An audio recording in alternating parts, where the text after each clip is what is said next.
کسی نے لکھا ہے کہ میرا شوہر جو ہے میری شادی کو 12 سال ہو گئے ہیں، ڈاکٹری چیک اپ کروایا ہے تو میں تو بالکل ٹھیک ہوں، لیکن میرا شوہر جو ہے وہ ٹھیک نہیں ہے، نامرد ہے، تو کیا میں ان سے خلو لے سکتی ہوں؟ ہاں لے سکتی ہوں۔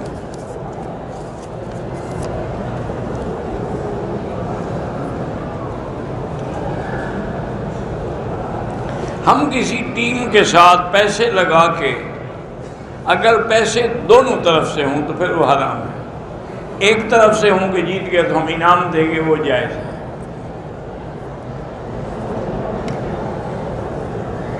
اگر حاجی نے اپنے ملک سے احرام باندھ کے نیت کی لیکن فلائٹ کینسل ہو جائے، احرام کھول دے، بالکل دم دینی پڑے گی۔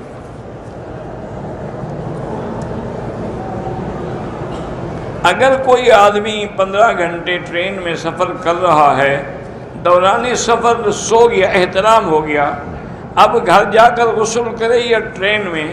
اگر ٹرین میں حمام ہے تو فوراً غسل کرے تاکہ نمازیں پڑھے، یہ تو نہیں کہ گھر جائے اور 15 گھنٹے لگ جائیں۔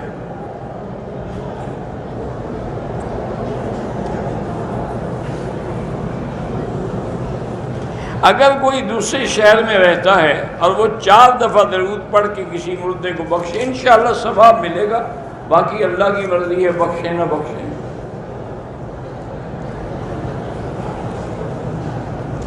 ہم ناروے میں رہتے ہیں، ہمارے ایک عزیز کے بیٹے اور بیٹی نے غیر مسلم سے شادی کی ہے، ان کی اولاد بھی ہے، بہرحال وہ شادی نہیں ہے، وہ گناہ ہے بلکہ کفر ہے۔ کافر سے شادی کرنے سے عورت کافر ہو جاتی ہے۔ وہ اسلام میں آئیں، دوبارہ کلمہ پڑھیں، توبہ کریں، استغفار کریں، آپ 2 رکعت پڑھ کے ان کے لیے دعا مانگیں۔ میرے بھائی کو کینسر ہے، اس کے لیے میں نے کئی دفعہ بتایا ہے وہ آیت لیس لہا من دون اللہ کاشفا۔ مجھے جوڑوں کی تکلیف ہے، علاج کرایا ہے، لیکن شفا تو اللہ کے ہاتھ میں، علاج سے تو کچھ نہیں ہوتا۔ اگر آدمی نے سود پہ پیسہ دیا ہے، اس کا سارا پیسہ حرام ہو گیا، سارا پیسہ تو حرام نہیں ہوگا، جتنا سود پہ لگا ہے وہ حرام ہوگا، اس کی باقی جائیداد تو حرام نہیں ہو جائے گی۔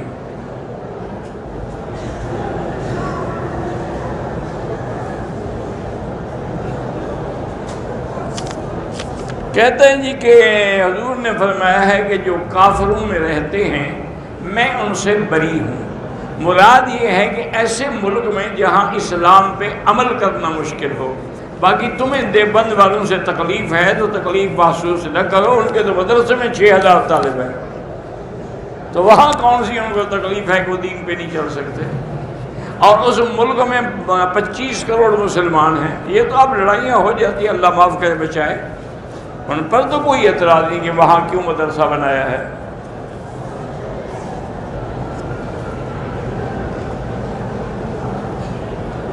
میں چونکہ معلمہ ہوں، درس گاہ میں پڑھاتے ہوئے مغرب کے فرض پڑھتی ہوں، باقی نماز عشاء سے پہلے پڑھتی ہوں، ٹھیک ہے؟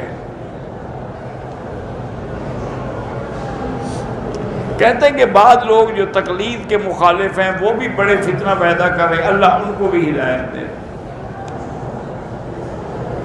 اگر بیوی کا انتقال ہو جائے تو خاوند اپنی بیوی کو غسل دے سکتا ہے، اگر کوئی عورت نہ ہو تو پھر دے سکتا ہے۔ ہمارے ملک میں بھیک مانگنے والے بہت ہیں، اگر وہ پیشہ ور ہیں تو ان کو خیرات نہ دیا کریں۔ فجر اور عصر سے پہلے، فجر سے پہلے، عصر سے بھی پہلے تحیت المسجد پڑھ سکتے ہیں۔ دعا کی قبولیت کے لیے جو بھی قرآن میں دعائیں ہیں ساری سبحان اللہ۔ ہم تکلیف میں ہیں، ہمیں کیسے پتہ چلے کہ گناہ کی وجہ سے ہے یا امتحان ہے؟ اگر تم نے گناہ نہیں کیا پھر امتحان ہے، اگر گناہ کیا ہے تو اس کی وجہ سے ہے۔ تجدید نکاح کیا ہے؟ اگر پہلے نکاح میں کوئی شبہ ہے تو دوبارہ نکاح کرنا، یہ تجدید نکاح ہے۔ مغرب کا وقت جو ہے سورج کے غروب ہونے کے بعد ایک سرخی ہوتی ہے، بعض ائمہ کہتے ہیں کہ یہ شفق الاحمر جب ڈوب جائے تو عشاء کا وقت ہو گیا، لیکن امام حنیفہ فرماتے ہیں کہ شفق احمر کے بعد ایک شفق ابیض ہوتی ہے، وہ جب سپیدی گم ہو جائے پھر وقت ختم ہوگا۔ جادو کے ذریعے اولاد کی بندش کرائی جا سکتی ہے، بالکل حرام ہے۔ جادو کرنا بھی حرام ہے، کرانا بھی حرام ہے۔ اگر ایسا خطرہ ہو تو سورۃ بقرہ پڑھو سارے گھر والے۔ اگر کتا گیلا تھا، کپڑے میں بیٹھ گیا، کپڑا بھی پلید ہو گیا،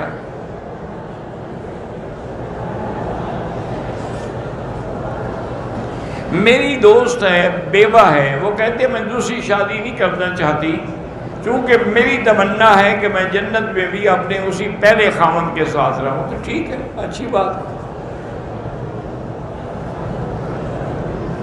غیر مسلم کی مدد کریں پھر بھی ثواب ملتا ہے۔ میری شادی کے 5 سال تک میں شوہر کے ساتھ خوش تھی، وہ دوسری عورتوں کے ساتھ تعلق بناتا کہ ہم کو اور بچوں کو بالکل نظر انداز کر دیا، مجھے ہر وقت طلاق کی دھمکی دیتا ہے۔ 2 رکعت نماز پڑھ کے اللہ سے دعا مانگے، اللہ اس کو ہدایت دے۔